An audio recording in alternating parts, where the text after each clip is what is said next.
Welcome to part 4 on logarithms and graphs. In this video, we're going to look at common logarithms and natural logarithms. The logarithm with base 10 is called the common logarithm and is denoted by omitting the base.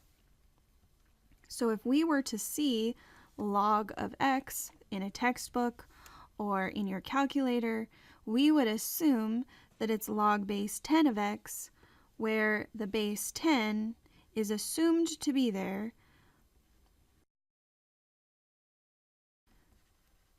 but is omitted. The logarithm with base e is called the natural logarithm and is denoted by ln.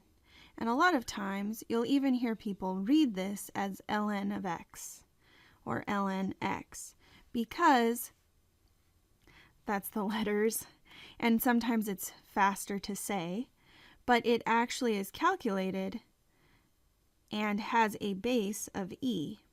So it would be log base e of x. That's ln of equivalent to ln of x. So let's look at the properties of natural logarithms. So you can see how they are very similar to the common logarithm, but they are slightly different because the base is e.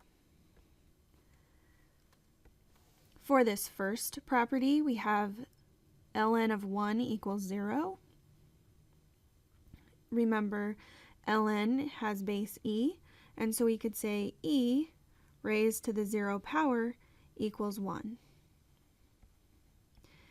And this is a true statement. Again, we have ln of e equals 1, and so we could say e raised to the 1 equals e, and that is also a true statement.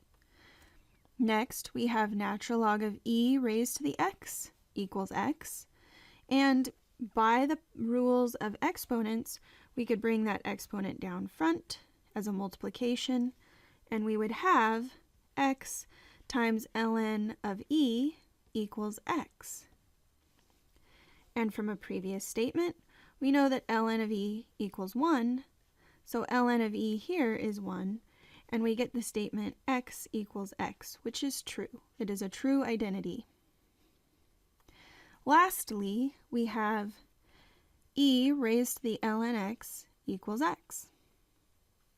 By the rules of logarithms, we can impose a natural log on both sides of this equation, and then by the powers rule for logarithms, an exponent becomes a multiplication out front, and so we will have the natural log of x times the natural log of e equals the natural log of x.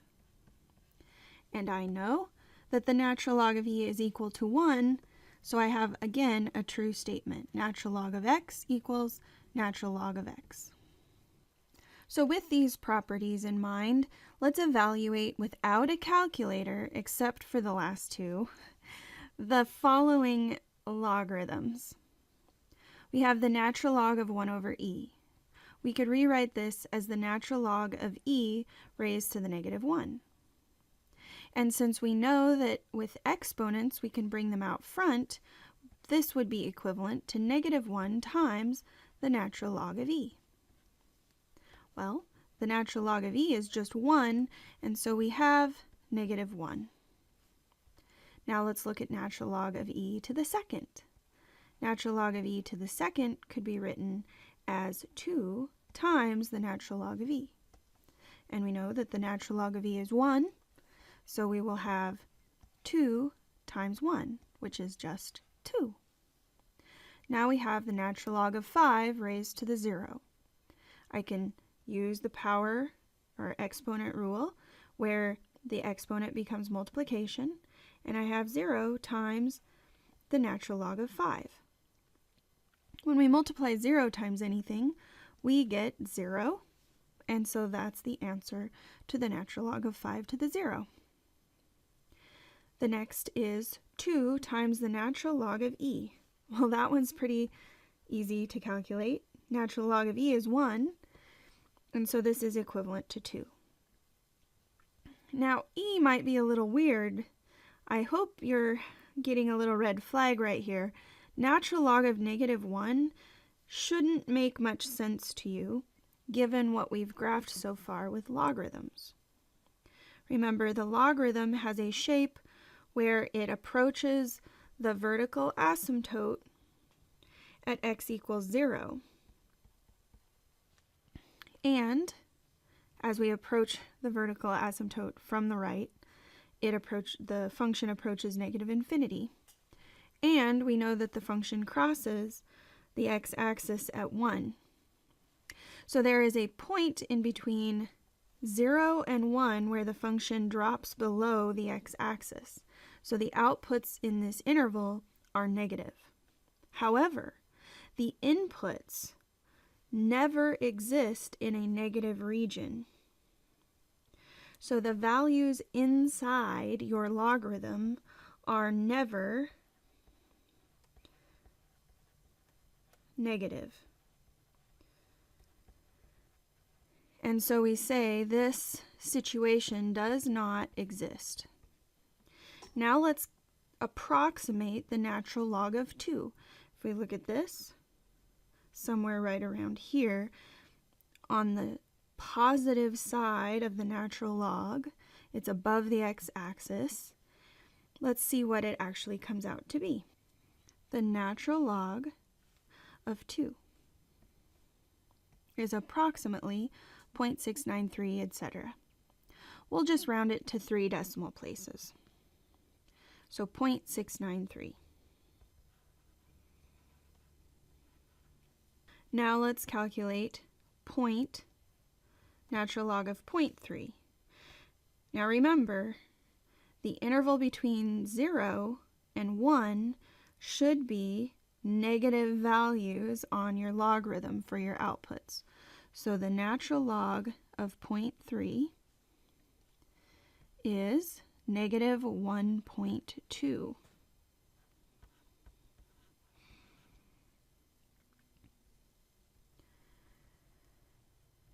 Now let's talk about the domain of a function that includes a logarithm. We know that if we square negative numbers, we get positive numbers out. But we also know that with a standard logarithm, the inputs must be positive. They must be greater than 0. And so we cannot include the value of 0. And so my domain for h of x equals 5 plus log base 3 of x squared, negative values going into this x squared could be squared and you would get positive numbers calculated in the log, but 0 will give you domain errors. So we'll go ahead and say that the domain can exist from -infinity to 0, union 0 to infinity. But we are using parentheses at 0 because we cannot include the endpoints in this situation. Next, we have f of x equals the natural log of 2 minus x. We know that the guts of the logarithm, the 2 minus x, must be positive. And so we would say 2 minus x must be greater than 0. I could subtract 2 from both sides, and I have negative x is greater than -2. And then I could divide by -1 on both sides, and I will have x is less than 2. Remember, I flip the inequality over when I divide by a negative. And so my domain for this function, f of x,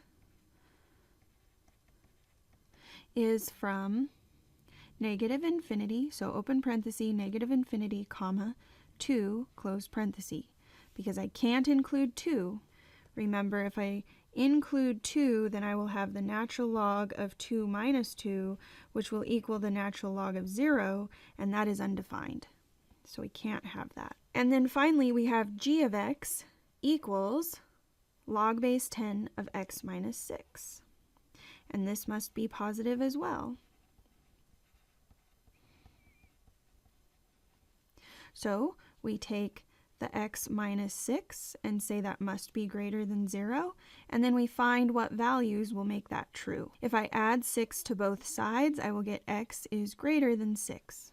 So my domain for g of x is, open paren, 6 to infinity.